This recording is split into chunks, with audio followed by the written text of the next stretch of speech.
Good evening. Excellent. Welcome to Planet Word. My name is Britt Oates, Manager of Public Programs, and on behalf of the entire Planet Word team, we're really excited to invite you all to tonight's programming event. This is Book Talk, David K. Shipler and Thomas Friedman, The Interpreter. Today's program will include a discussion between David Shipler and Tom Friedman, followed by a brief Q&A. And now, to introduce our esteemed guests, please welcome Planet Word's founder, Anne Friedman.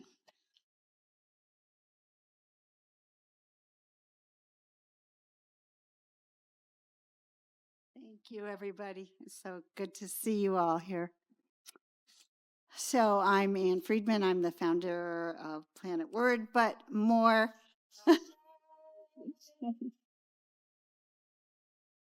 relevant tonight is that I'm here as a close friend and big fan of David.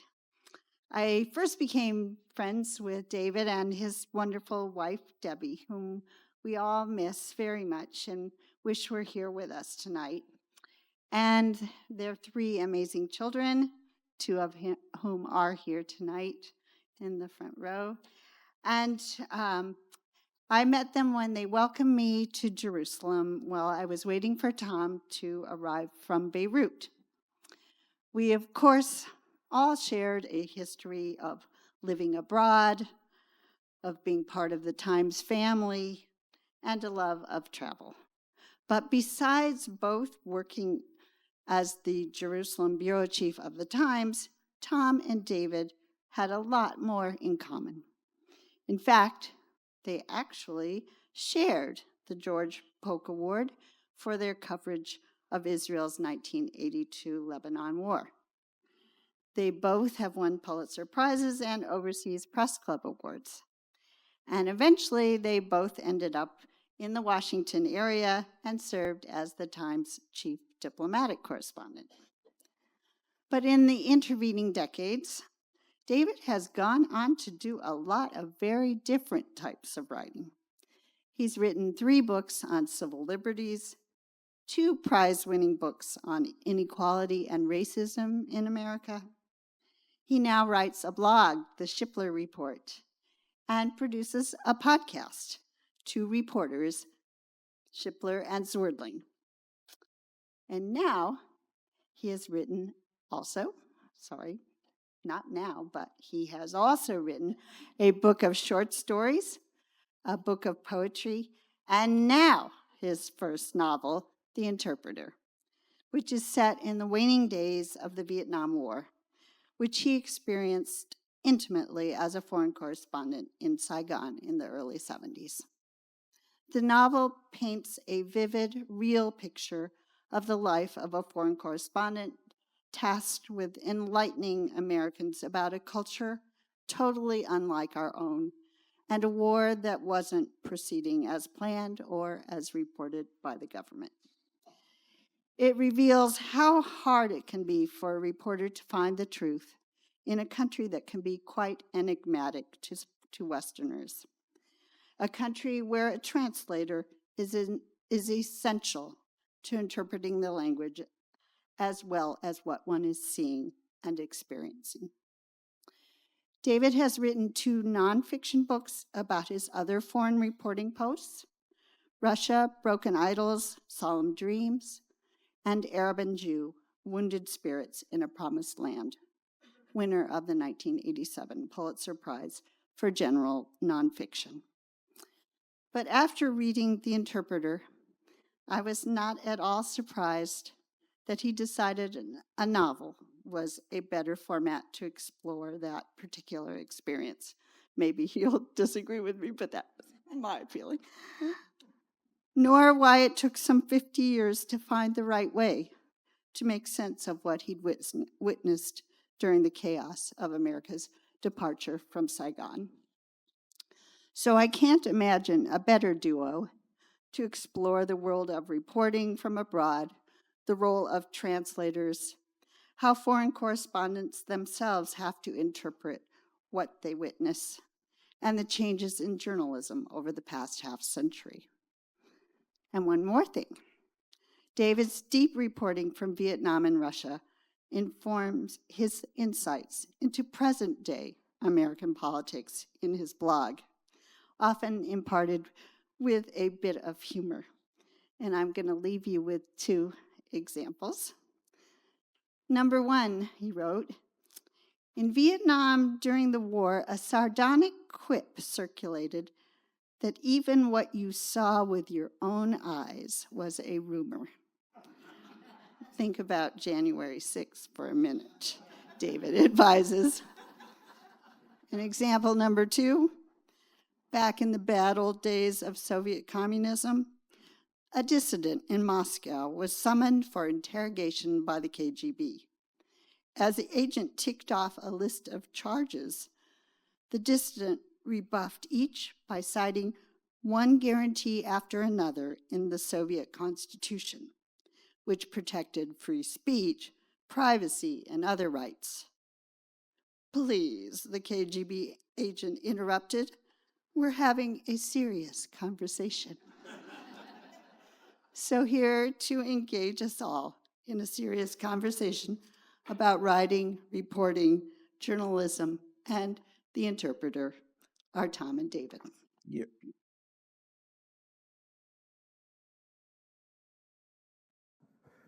This is a great evening. It's great to be here with Dave and with many of our colleagues from of days of yore at the New York Times and in journalism, and it's really a treat.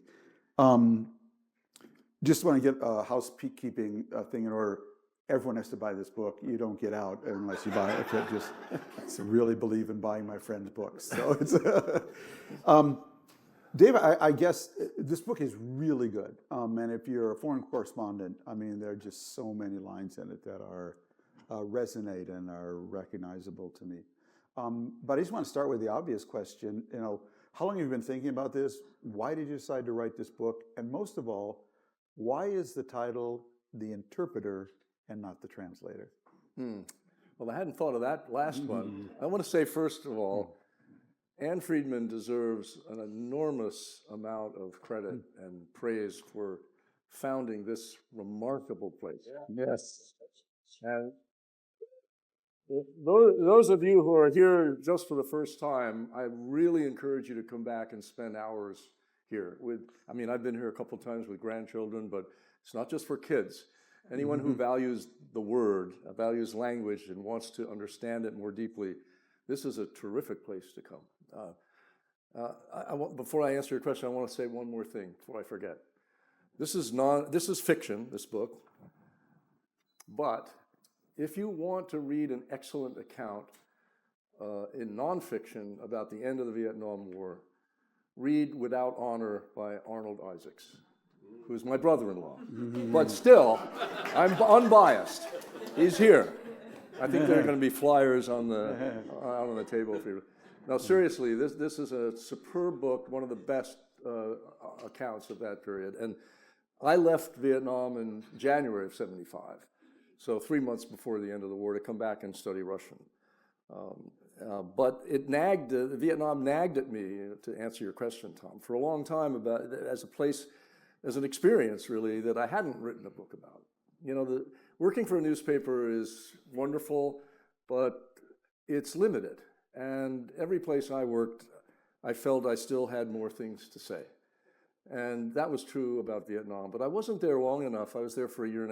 I didn't feel I was there long enough to get into it deeply enough to write a book. So it kind of hovered around me, you know, as a task, an unfinished task. And what precipitated it was the book is fiction, but was inspired by an interpreter and colleague I worked closely with in the Saigon Bureau. And he died several years ago. I wrote about him in my blog, the Shipler Report, and the Times did an obit on him and quoted me, after which I was contacted by a film producer who suggested I do a screenplay about this guy. And I told him I had no idea how to write a screenplay. But the idea kind of sat back in the back of my mind, and I figured finally, well, I do know how to write prose, and I have written some short stories, so why not give it a try? The original title of this book, the working title, was not The Interpreter. It was a line that this man in real life and in also the fictional character kept saying about himself. He used to call himself a buffalo boy, by which he meant a simple guy in the countryside who was not, identified or didn't identify himself as this erudite, somewhat poetic and well-informed interpreter for the New York Times. And then I thought, Buffalo Boy, it doesn't tell you really much of anything in terms of the title. And so I decided to call the book The Interpreter, because being an interpreter, and you know this, Tom, and there are a lot of former foreign correspondents in this room, we all know this, that you interpret not just the words, but the culture. You are translating a lot of things that go beyond the language. And we all who worked overseas, we need these folks. And so another motivation in writing the book was to pay a tribute to them. Because by and large, they're behind the scenes. We don't see them, but every story you read about a war, every newscast you hear, every television story you see has people behind the scenes who are translating, who are doing very dangerous work and keeping correspondents safe, because the best people doing this have a sixth sense, and they can feel when there's danger coming. And I've had this experience many times. I'm sure you have. So those are some of the reasons I wrote it. Several thoughts came to my mind in reading it. One was our late colleague Bill Farrell, who was with me in Beirut in the summer of '82, one afternoon in great frustration at trying to nail down some facts, said to me, Tom, in Beirut, there's no truth, there's only versions. And there's no truth, there's only versions. And I put that in Beirut to Jerusalem. And by the way, I just want to interrupt you for a second. Yeah. When you wrote Beirut to Jerusalem, I thought it was about our phone calls. Because Tom would call the New York Times. We couldn't call directly. He'd call the New York Times operator, or I'd call the New York Times operator, who would then patch us through to the other person. So that's what I thought it was all about. I was really kind of surprised. Not that I don't think you even mentioned it. Well, for those of you who were not foreign correspondents back then, you should also know that the way you wrote your stories, when Dave and I covered that war together, at least in Beirut, I don't know what was going on in Jerusalem, but you had to write them on a typewriter. That was a device, if you pressed a key, it created pressure on a roller. And in Beirut, you had to write them 3 paragraphs at a time and feed each paragraph to the telex operator who punched them. And I covered the U.S. Embassy bombing that way. I covered Sovereign Shatila that way. And no spell check, no move paragraph. And if you want to try a discipline, cover a breaking story, writing it 3 paragraphs at a time on a typewriter. And the way I would do it is I would write the whole thing through and then break it up, go through. Dave, just for the people who are going to read this, because they're not going to get out without it, but would you just give without giving the story away, but the conclusion away, but give the rough outline of the book for people? Well, the outline of the book is, and it's a historical fiction. So it's based in real situations, and some of the events actually happened, many did not. Those that happened, I've embellished. But the main story is about a Vietnamese interpreter whose patriotism, his love of country, keeps him above the neat categories of allegiance that war imposes. He tries very hard not to be pro-communist or pro-government or pro-Third Force, which was a group of dissidents in Vietnam, South Vietnam, that tried to make a change in the government. He flirted with the various categories through his life, actually. And this character that I invented, it was not the real guy, but he has some elements of the real person. The character that I invented as a kid, age 12, ran away from home out into the countryside during the French War and tried to join the Viet Minh. And the commander of the unit said to him, "You want to help your country?" And he said, "Yes." Then go back and finish school. There's a line in the book, Yeah. And that's a true story. Yeah. That happened to the real guy. So I think that what the story kind of begins right after the Paris Agreement, and the American troops had left in 1973. And the American correspondent, who is really not me, and his wife, who was really not Debbie, very different characters. Was Debbie there the whole time with you? She was, yeah. But very different people. I didn't want to write about myself. He starts out a little bit obtuse, and the opening scene is a potentially dangerous one where the American thinks everything is great, and Lan is the name of the interpreter, is a bit street savvy, and he can tell that when it gets really, really quiet on the path, that's a danger sign. But anyway, so then it goes on from there, and the story takes them through various events as the war continues, being fought by the Vietnamese, no Americans there anymore, being fought by the Vietnamese, and a general slow deterioration in the South Vietnamese capabilities of continuing the war. So, and then I'm not going to give away the ending, because this interpreter faces a huge decision as Saigon begins to fall. And the decision is, does he take advantage of the opportunity to flee to the US, or does he stay in his beloved homeland and face whatever will come after that? So there's just so many lines I underlined, Dave, but apropos of what you just reflected about Lan meeting Penn, the correspondent, he's new, Lan said. Thinks he can read the country already. I have work to do. Out of the children's earshot, he told her briefly what had happened, and the dark shadow that he knew well passed through her eyes. He did not touch her smile, which Lan valued as his people's mask of discomfort, much misread by Americans. There was another one here. He banged it out on his typewriter, a withering attack on his cowardly biased editors, a message that he wisely put in his drawer to let cool until the following day, when his futility became apparent. And so he thought translations of the truth by interpreters were interpreted by reporters and filtered by editors into acceptable forms. Been there, as you know. Yeah, been there. Done that. By the way, the correspondent that I invented is much tamer with editors than I was. Yeah, exactly. There was just one more I wanted to read. We are a country of secrets, Lan replied. We know how to bury them, then dig them up when it suits us. So one of the things I always felt as a foreign correspondent is that there were certain countries that flowed through me and certain cultures that flowed around me. So you put me in Japan, and I don't know what's going on. I just feel completely at sea. But for whatever reason, if you put me in Beijing or Beirut, I feel like I was a Bazari merchant in a previous life, and a member of the Kaduri family in Shanghai, back in the 19th century. They flow through me.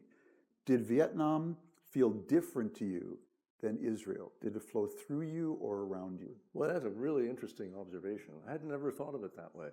I think Vietnam flowed around me for the most part of the time I was there. And I always had the feeling that if I'd been able to stay longer, then I would have, I don't know about flowing through me, but I would have understood it better. And I think that, so in a way, this book is my attempt to get Vietnam to come inside of me. And I'm not saying that it would be arrogant and completely, dishonest to say that I've reflected Vietnam or expressed Vietnamese culture. Not at all. I can't do that. I probably would never be able to do that. But no, I felt a distance. I felt remote, and it was a different culture. And of course, if you don't speak the language, that also puts you at some remove. I have felt, and in Israel, I did feel more. It's an interesting question. I was in Israel for 5 years. Yeah. That's a big difference. And Israel is a very complicated society because there's a Middle Eastern facet, there's a Western facet. So I did feel much more that the culture was flowing through me, even though I'm not Jewish, but being able to see what it was all about over 5 years. And also, Israelis were very good at explaining what was going on inside the minds of Israeli society. In fact, even if you didn't want to know, you'd be able to. So anyway, so that yeah. Apropos of that, a new AP reporter in Israel just cold called me a couple months ago and said, "I'm here, and I read your book, and I just would like your advice, on how to cover Israel." And I said, "My advice is really brief. Cover it as a country, not a conflict. If you cover it as a country, you'll understand the conflict better." Was that true of Vietnam? Oh, yes, but I was fortunate enough to get there after the American troops had left. So the war was going on among the Vietnamese, but the time I was there, the South Vietnamese Army fortunately didn't welcome American correspondents to be embedded with them or go cover combat. I never really had any taste for doing that. I mean, there were a couple of little things that happened, firefights that I, got sort of too close to. One of them is described actually right up in the top of the book. It actually happened. But I think that for the most part, I was able to cover the people and the war's effects on people, which was an advantage in writing the novel, because that's really what the novel is about. It's not really about the battles. There are no battles in it. I mean, toward the end of the war, there's violence, yes, but it's not a war story particularly. I mean, it's a story about the effects of war. So one of the things that I found hardest in covering the Middle East in general, and I'm wondering if there's a parallel with Vietnam, is that in the Middle East, I eventually learned that people actually lie to you in private and tell the truth in public.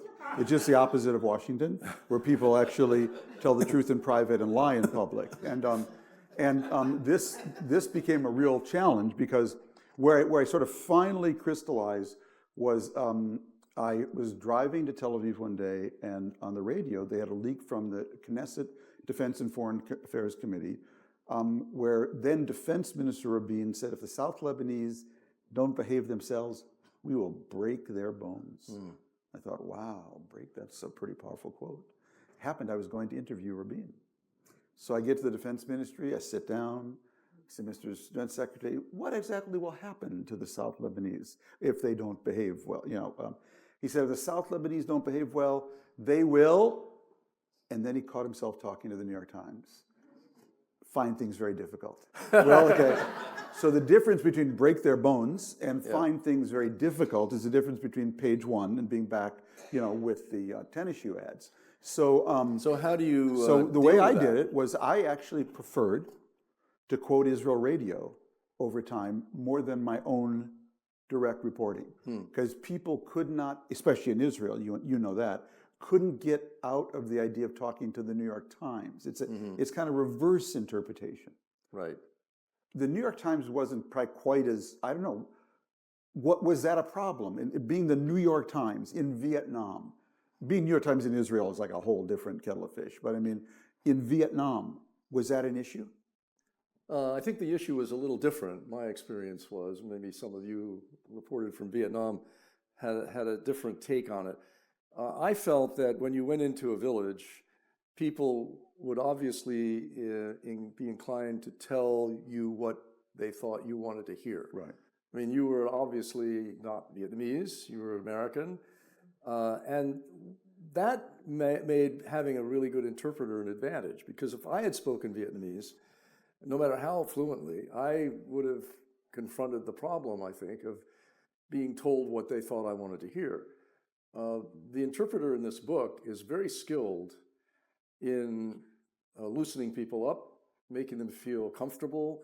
First, he goes up and he gestures to the correspondent to stand back while he starts to joke around with people and get them laughing.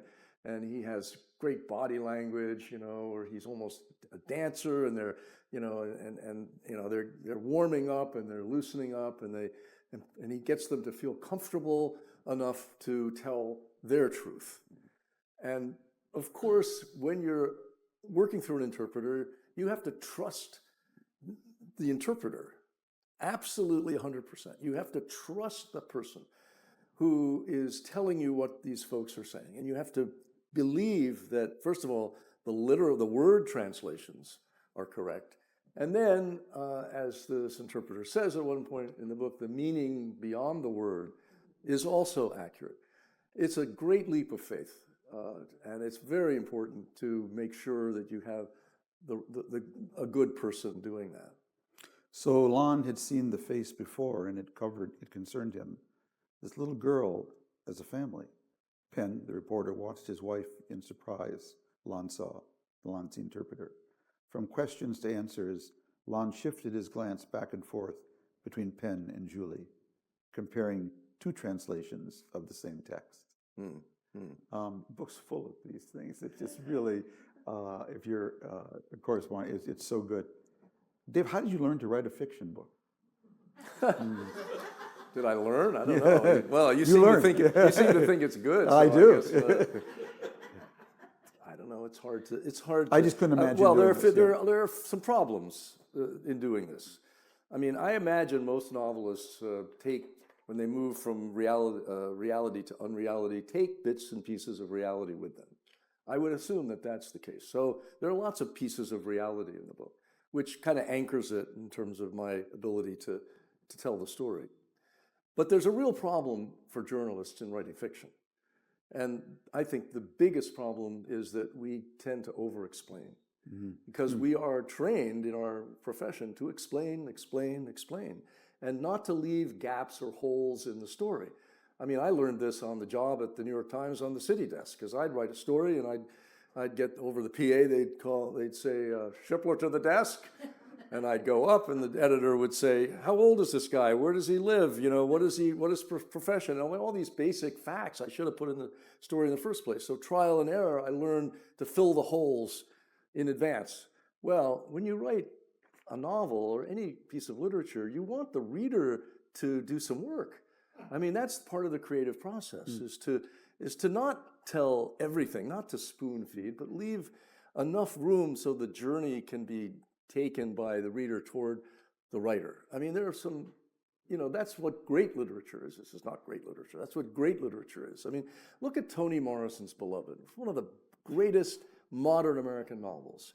You parachute into the middle of a situation, and then gradually, this is like your eyes adjusting to a dark theater. Gradually, you begin to see things and understand things. And you feel great because you've participated in the process. So that was a huge challenge for me in doing this, and I'm not sure I succeeded everywhere, but I tried to leave enough for the reader to do, to be able to, participate. And that's, and then my editor at one point, and then looking at an earlier draft, suggested that I read Tolstoy's Resurrection, which I've read a lot of Russian literature. I'd never read that. He didn't say why, but we had talked about dialogue, and I think the reason he suggested it was that Tolstoy does a masterful job of creating dialogue in certain sections without any direct quotes. And it's a relief for the reader, because my dialogue can be too staccato, in a way. You're hearing this person, you're hearing that person, you're hearing this person, you're hearing that person. So I did a lot of rewriting to try to do that, and try to be Tolstoy. But, so these are techniques. And, and the other issue for me also on this was how to, the point of view issue, POV they call it, point of view. Whose point of view are you writing this from? And what I did was I wrote it from various points of view, various characters, but I had to really change a lot of that because it got confusing. So I rewrote and rewrote and rewrote so that I made it, I hope, understandable, in terms of who was thinking. Because I'll just want to say one more thing about this. When you're writing fiction, you're trying to get inside the mind of the character. And I've discovered that I know the characters better, the characters that are fictional, better than I know any real people. Because I know what's underneath, I know what's behind, I know their backstory, I know everything about them. So, and they become very real to me, to the point where if they do something that's out of tune in some scene that I've written, I think, no, that's not right. It's interesting, that and the way you describe Lon, the interpreter, softening up people, reminds me again of another lesson I learned as a foreign correspondent, which is that when young people say, I want to be a foreign correspondent, what do I need? I say, well, you need to be able to type fast. I can type really fast. I went to London secretarial school to learn how to type. Are you accurate though? Yeah, I'm pretty accurate. I used to get scores in 7th grade of minus 30 words a minute. Really? You need to know some English and history and language, all, but I think the most important skill you need as a foreign correspondent is you have to like people. Because if you like people, they like you back. And what I mean by that is don't just like you, that then they open up and they tell you the crazy things they feel, fear, hope, and desire. And I thought that really came through, that the wisdom of Lon. And as you know, in Beirut I had Muhammad, and it was very, very familiar to me. Well, let me ask you a question though. Is it better to speak the language as you're a foreign correspondent, or to work through an interpreter? I find it's much better I don't want to say I was fluent, as I wasn't in Hebrew or Arabic, but I knew a lot. So I knew everything was going on around me. And so I remember once actually being in Rabin's office. This was right before he was killed. And he was at the Defense Ministry in Tel Aviv. And I was interviewing him, and the red phone rang. I thought, oh my God, the red phone's ringing. And he swivels around, he turns, and he picks up the red phone, listens for a second, and says, in Hebrew, ta'ut, which means wrong number. So that would have completely gone by me had I not known the language. So it's Anne wanted me to ask you, you didn't transliterate names of people or food, and there's no glossary to help readers know how to pronounce the Vietnamese words. Was this intentional to make the readers feel somewhat off balance? And is in the dark like Westerners, or is it something you reflected on, or not at all? Yeah. Well, Vietnamese is written in the Roman alphabet with diacritical marks to indicate tones, so it's not really transliterated. And I wanted to use the diacritical marks to indicate the tones as a sign of respect for the language, because the same word with the same spelling with different tones can mean completely different things. And we worked very hard to get these right.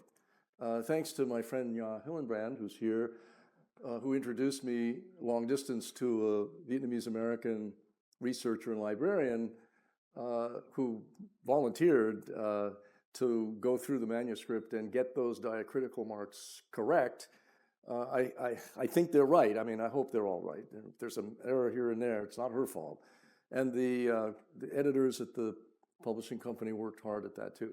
And I asked the people who were doing the audiobook to get a particular Vietnamese American actress to read it, because I know her work, and she is very, very good at, first of all, just as a reader, but also she can pronounce the Vietnamese words correctly. So that's all part of, I mean, that was, for me, that was a sign of respect for the language and for the culture, because otherwise it's if you now, not every, I mean, there's certain names that are so familiar in English now that I didn't put the diacritical marks in, like pho, about pho, P-H-O.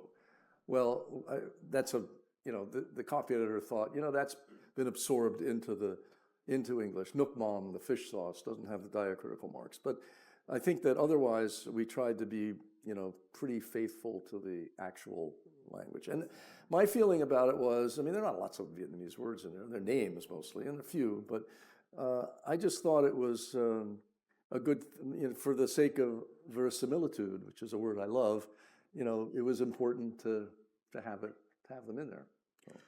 Dave, people often ask me, I'm 71 now, I've had a long career, 44 years. What would you do over? What assignment? And for me, it's very, I would go back to Beirut in a second, because we were young and stupid, but it was, you got to see living in a civil war for almost 5 years, you got to see the full range of human emotions.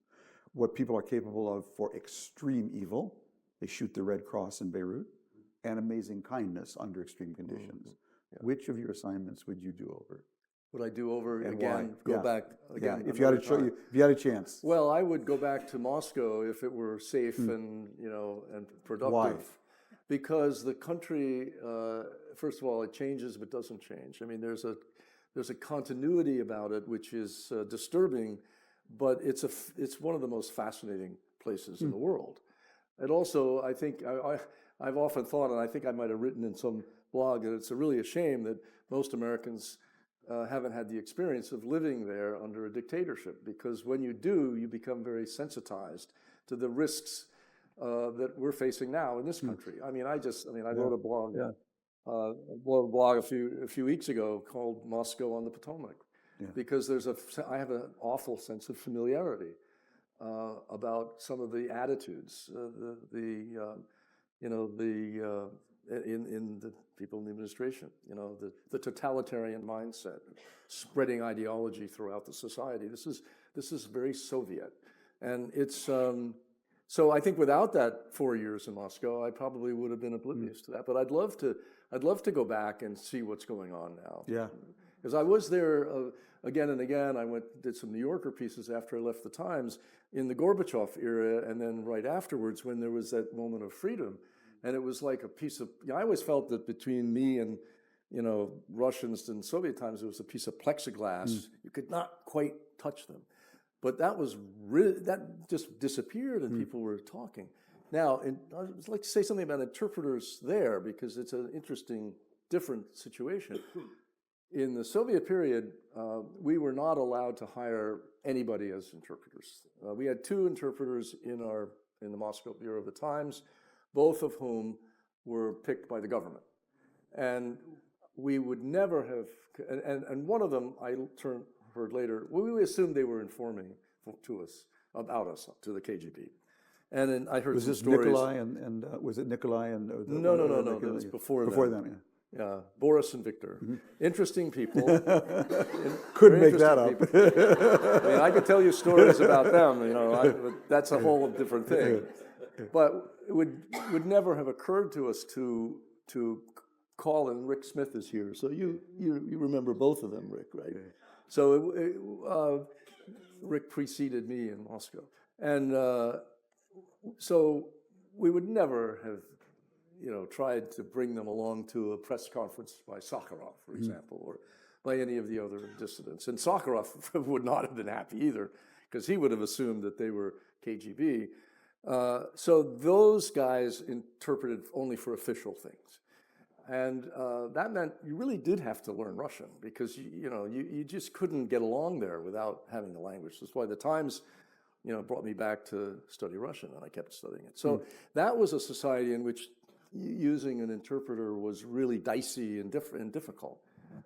But I'm sure I missed a lot by, my Russian wasn't fluent. I could get along, but it wasn't, I guess maybe the only thing I was missing in your book is the sense of humor that happens in these situations. I was thinking about it particularly because I gave a talk at University of Las Vegas, Nevada last week, and a guy came up to me during the Q&A or before the Q&A and said, "My name is Bill Barrett," and Bill was with me in Beirut and Bill worked for the Dallas Morning News. And by what think of that. The Dallas Morning News had foreign correspondents back then. You know what I mean? The good old days. And he was, so this is 1980s, and he was involved in a celebrated incident, which I wrote about, where he was stopped at a checkpoint by Druze militiamen.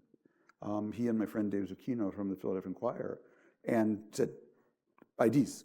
So Barrett gives them his ID, and they look, Dallas Morning News, and Lebanese gunman sticks his gun inside the car. Which one of you is Barrett? He said, I am. He said, who shot JR? That's great. Yeah. It's all in the category of stuff you could never make up. Yeah, that's right. That's right. I want to open the floor to questions from anybody and everybody. Yeah, right over here. We'll just go right around. Wait for Britt's got the microphone there. Hold on one second. David, I just thought it's delightful. I've really enjoyed it. I just thought you might share the story of how your character, Lon, was actually employed by the wonderful Gloria Emerson, Right. and how in the Bureau she had to pay his. Well, you tell the story. Yes. You Yeah, tell the introduce- story about the. Introduce our colleague, too. This is Terry Smith, who, Yeah. is a great New York Times reporter and editor of the past. We're all, well, they're not of the past, I'm of the past. Well, the interpreter who inspired this book, Nguyen Map Lung, was hired by Gloria Emerson, the Times correspondent, who was able to write about Vietnam in a very different way from what had been done before she arrived. First of all, she was there when American troops were there. She wrote human stories about the American troops. She wrote about Vietnamese and the impact of the war on them in human terms. And she found Lung as an interpreter for General Westmoreland at MACV, the military. So as I said, the real guy kind of hopped from category to category, even while trying to stay above them. And she hired him, but she couldn't get the Times to pay him. So she paid him out of her own pocket for a while until the paper in New York finally woke up and decided, oh yeah, this guy's pretty, he's worth it. And he was a photographer too, actually. He did some wonderful photography. So that was the story. And by the way, there's a lot of painterly images because the wife is an artist, and how you went back and forth. Just talk about that a little bit. How you used her interpretation at the same time. Well, I created this American couple, the correspondent and his wife. The correspondent's name was Josiah Pennyman IV. He detests his name. Mm-hmm. So he likes the nickname Penn, appropriately enough. And his wife, Julie, who is an artist, but who comes to Vietnam with nothing to do. I mean, it's her husband who has the work and the job. And in the beginning, she's quite paralyzed by the chaos of Saigon, which is a very, raucous city with, it's exciting to some people, but for her, it's overwhelming. And ultimately, she begins to kind of get out of her shell and try to find people to draw and do some art. And gradually, she actually, I think, sensitizes her husband to human stories that he is kind of overlooking. So but it's not a great marriage. I mean, they don't get along that well. She's on a different wavelength, he's on a different wavelength. So there's some little bit of friction there, but I don't make it into a big thing. And ultimately, she falls in love with a little girl at a child's home. She's not really an orphan. Her parents are around, but they don't have the money to support her, so they've placed her in this home for a while, and she wants to adopt this little girl. And that sets up a bit of a conflict with Lan, the interpreter, because he's a deep Vietnamese patriot who isn't delighted by the idea that Vietnamese children are seen as needing rescuing by Americans and pulled out of their culture. And that was a real not with the real interpreter, but that issue was a real conflict, actually, I think, between some Americans and some Vietnamese. Anyway, I won't tell you how it all turns out, but there is that kind of dimension to the story. But it reminds me to me, essential truth of being a foreign correspondent is if you don't go, you don't know. Yeah. And that's going doesn't guarantee knowing, but it reduces the odds that you'll get it wrong. And it opens the way for serendipity, which I think is really important. Did you have experiences like that? Yeah. I think that, I had an interesting experience in Moscow, actually, with Andrei Amalrik, which I actually transposed and put into this novel. After being in Moscow for 2 weeks, I went to see Chris Wren, who was the bureau chief there at the time when I arrived. Chris and I went to see Andrei Amalrik. Some of you probably know the name, the Soviet writer who wrote Will the Soviet Union Survive Until 1984. He was a few years off, but not wrong exactly. Anyway, he and his wife, Giselle, had just come back from exile in Siberia, and they were living in a very cramped communal apartment. So again, I've been there 2 weeks. Soviet Union's overwhelming place. I'm trying to figure it out. And I go, and Andre says to me, "Have you written your first impressions yet?" I said, "I don't know anything. I don't know enough." He said, No. He said, "Your first impressions will be the most accurate." So I think that there's something to that for correspondents who go to a new place, because your eye you haven't become jaded. Your eye sees a lot that you don't see later.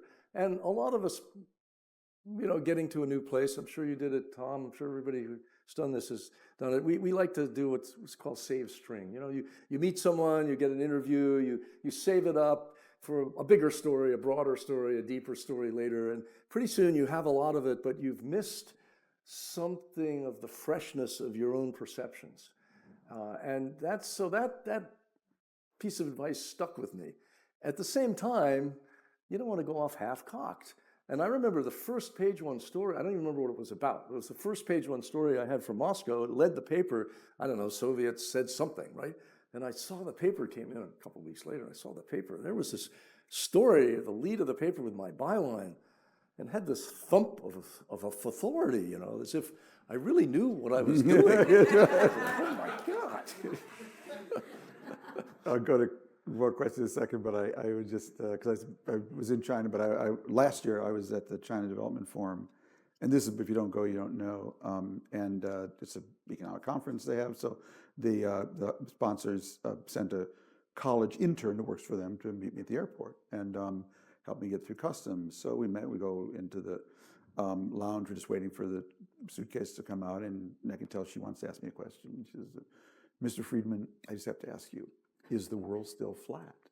And that's actually a very good question. Right, yeah. And I said, actually, it's flatter than ever in the way I meant it, which is more people in more places can meet, connect, and collaborate on more things in more ways and more days for less money than ever before. So she took that in. I could see I didn't really persuade her, Dave. About 10 minutes later, we're talking about other things, and she does, "Mr. Friedman, I used ChatGPT last weekend." I said, "You use ChatGPT on a VPN from Beijing, and you're asking me if the world is flat?" Okay. Yeah. And so there are many stories in the Naked City, and if you don't go, you never have that conversation. That's right. You would miss a lot. Well, I tell you one thing about the pre-internet days in Moscow. The Voice of America was listened to extensively. It was not being jammed then. And once there was an art exhibit that was opening up by mostly unofficial artists, and some of them had painted onion domes and churches, which were pretty much banned in the Soviet Union. And they had hung these in a big gallery, and it was in a park, and there was in the early morning when it was about to open, there was a line outside of people, ordinary folks, just eager to get in. And what had happened is the artists arrived that morning, and they saw that these paintings with churches had been removed by the authorities. And so as a protest, the artists shut down the whole exhibit. So people were standing around wondering what was going on because they weren't being let in. And one of them asked, and I was with them, in the line, I was waiting to get in too. And one of them asked a Soviet police officer, "Well, what's going on?" He said, "I don't know. Listen to Golos," meaning voice, the Voice of America. Listen to the Voice of America. There you'll find out. This is the radio station Trump has just shut down. Yeah. Which was a lifeline of information for people. So that's an example of the kind of thing you would never know if you weren't there. On the other hand, I think that it is important too to try to be, to look at broader pictures and not get sucked into the anecdotal reporting. Even though anecdotes can tell a lot, they're not the whole story. And you have to, in a place like Vietnam and Soviet Union too, particularly, you have to be careful not to generalize from anecdotes. And that's where a really good interpreter comes in, because a good interpreter is much more than a translator. A good interpreter, that's why I use the word interpreter, interprets the whole situation, knows the history, puts things in perspective, tells you when you're maybe going wrong. And the person is a great resource. So that's part of the task of a really good interpreter, or fixer, as we often call them. Please, yeah. Great, right over here. Well done, Winston. Since we're at Planet Word, I want to get back to language. You mentioned you were in Vietnam, Moscow, and Near East. That's three basically different cultures. I imagine you did better in Russia because you at least had studied. My point is, language and culture are synonymous, or whatever word you want to use. And so, wasn't it easier to understand, even with or without an interpreter or a translator or whatever, easier to understand what was going on if you had an insight? Their humor is different, everything is different. And that's why I think we have a real problem with, particularly with China. Nobody in power knows what the heck is going on there because we don't understand. They're in it for the long term. We're short-termers. Well, I think you're right that the language contains culture, so there's no question if you speak the language, that's an advantage. But I won't repeat what I said earlier, but I think also sometimes you can misinterpret even if you speak the language pretty well, because you are not of that culture. I remember when I was taking Russian in New York before going, I had a young Russian teacher who spoke fluent English. And she told me a story about herself. She said she was at a fancy dinner party and was offered seconds. And she said, "No, thank you, I'm fed up."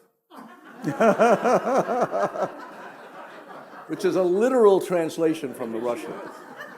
So she said, "Be careful about slang." Maybe she was there. Who else is out there? More questions, please. Yeah. Right there in the middle. Have either of you run into a situation where an interpreter gives you misinformation or somewhat slanted information out of a sense of protectiveness, about being loyal to your people because you're, after all, in your culture? Has that, either of you ever encountered that? Not willful lying per se, which also happens, but a hesitation to really sort of tell the whole truth. I've run into that myself with Yiddish. Have you? You know, it does bring to mind something about just the contrast between being a foreign correspondent for the New York Times in Beirut in 1980 and today in the current sort of political cultural environment, which is that, you know, the Israeli invasion of Lebanon in the summer of 1982 was covered by a Jewish guy from Minnesota and two Palestinians from Jerusalem, Ihsan Hijazi and Mohammed Kasraoui. Mohammed was my driver and assistant. Ihsan was our local reporter. And when we got up every day, we only knew one thing, and that was to bring the values of the New York Times to that story, not our values to the New York Times. And that is a bygone era. Well, I wish it weren't, but I agree with Tom. You know, the interpreters I worked with were exactly inculcated with those values. And I think that it's very important for the correspondent to know that, you know, to trust in that and to be aware of it. I think over time, if you work with somebody for a while, you can tell, you know, whether somebody is, Yes. you know, kind of slanting things. You can tell. Yeah. Anybody else before you're forced to buy books? Yeah, back there, yes.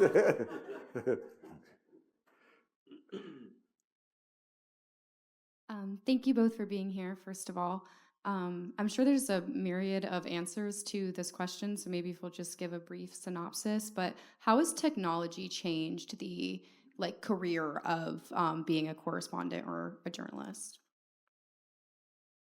Well, you're asking the wrong person because I mean, Tom could I mean, speak you know, better to that. I will just say one thing about that. In Vietnam, the foreign desk in New York could not reach me by phone. Yeah. In Moscow, they could not reach me by phone. It wasn't until I got to Jerusalem that they could reach me by phone, and it was awful. Yeah. I don't think I could work now in a situation where I could be reached anywhere on earth at any time by any editor who happened to have a whim about what I should say in the second paragraph. Yeah, I would say I'd endorse what they said. It's awful for that reason. When I was in Beirut, there was literally no communication sometimes, and so because of that, you could shape the story. It was your story to shape, and less so. But in Jerusalem too. I mean, I when I was a foreign correspondent in those two spaces, it was really before. But the thing it was most before was social networks, which have really destroyed. Well, had a very negative impact, I should say, because many reporters rise above it. But basically, if you followed the Gaza war, you talk to reporters in the Middle East, they'll tell you they go cover the war, they write their stories, and they come home and see what's said about them on Twitter. And that is the beginning of the apocalypse, So as everyone knows at the time, I've never looked at Twitter, I've never looked at Facebook, I've never looked at Instagram, I've never looked at TikTok, and I've never smoked a cigarette. And my plan is to die saying all five. Okay, so it's but they really have done terrible damage to the media. There's so many people looking over their shoulder, and now there's all these ecosystems too of electronic intifada and Jewish camera, and everybody that sites that just exist to dissect your reporting, and it's extremely corrosive and destructive. I would like to say, kind of responding to the earlier question a little more fully about the honesty of interpreters, that the interpreter in this book does come under pressure from various sides to slant his translations. And I won't tell you what he does, but he does face that pressure. So it's a war. It's a war, and it's considered it's a war of survival from the South Vietnamese perspective. So we have time for one more question. Who's got right here? Thank you. Real quick one. Back then, did you guys have go bags? I can't hear you. Back then, did you guys have go bags? Where you had the things that you really needed and you had to bug out? Well, if I did, mine would have been blown up because my apartment was blown up in Beirut, and my driver, his wife, and 2 daughters were killed in my apartment. So I didn't have a chance to have a go bag. Generally speaking, I didn't. My rule was if you need a bulletproof vest, you're somewhere you shouldn't be. Yeah, I have the exact same rule. Yeah, I don't want to be a scholarship named after me. Thank you. I'd like to keep covering the story, and I always think about, because there was a town in Lebanon called, it's just so funny, it's called Sukogarb.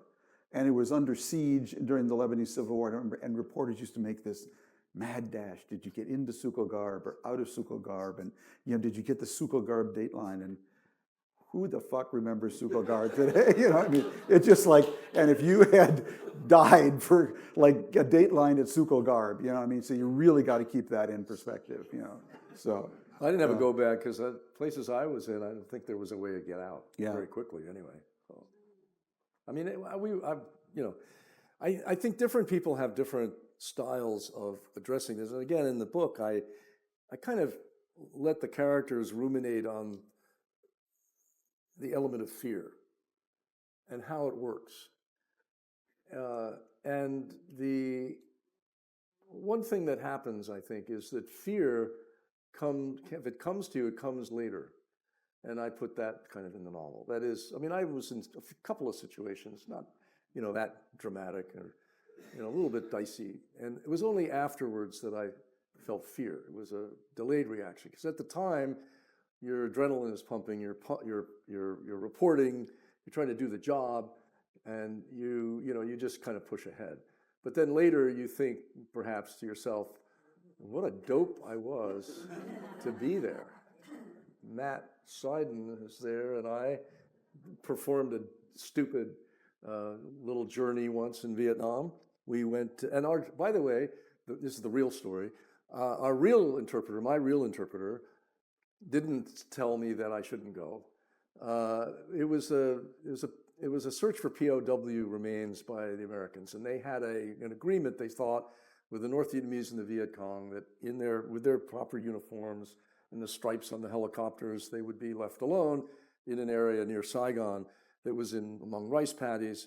My office manager said, that's a VC area, Viet Cong area. It's very dangerous. But the Americans said, no. This is, by the way, a lesson. If you're in a war, don't listen to the officials, don't listen to the army. They're going to always tell you how safe it is. You know, talk to the sampan driver, talk to the truck driver, talk to the merchant, the bus driver, they know. It was fine, no problem. So they flew us, to make a long story short, the Army, US Army flew us, a bunch of us, into an area. Oh no, sorry, we drove into an area and we tried to hire a couple of sampans to take us through canals to the zone where they were doing the search for remains. And none of the sampan drivers would take us. They all said, too dangerous. And so they would take us to a nearer place. So we went to a nearer place. The Army sent in a helicopter to that place and then flew us to the dangerous place. But we didn't think it was dangerous because they said it was safe. The next morning, my office manager, we did the story and I got home safely. And the next morning, what happened, my office manager called me early. He said, "Did you hear what happened?" I said, "No." He said, "The Americans who went this morning were ambushed by the Viet Cong. They shot down a helicopter. They killed an officer who had his hands up. They might have killed some other people." It was that point that my knees went weak, and I thought, what a dope. We had all the warning signs, right, Matt? We heard all the warning signs from everybody about not going there, but we went ahead anyway. And luckily, we were just lucky. We were lucky in terms of timing. So I want to end with one of my favorite passages. It's at the end of the book. David, remind me who Min was, M-I-N-H. Min was an undercover communist agent who kept showing up at a pho stand where Lon went for breakfast every morning. Lon's harangue of objections held no obvious interest for Min, who broke eye contact, checked his watch, tapped his fingers, swallowed his yellow soda, and then with a wave of his hand interrupted the proceedings as if the defendant's arguments mattered not at all, which of course was the case. "You're not listening," said Lon. "I have a warning for you. In the new order of authority, a journalist must be licensed. You are not licensed. Therefore, until you're approved, any such work is not permitted." "What does that mean? I'm not a journalist?" "But you work for one, for the Japanese." "I'm just an interpreter." "Isn't a journalist an interpreter? An interpreter of events? An interpreter of what he sees? You are a journalist. You must be licensed. So how do I get a license? Licenses are not being issued now." David, thank you so much.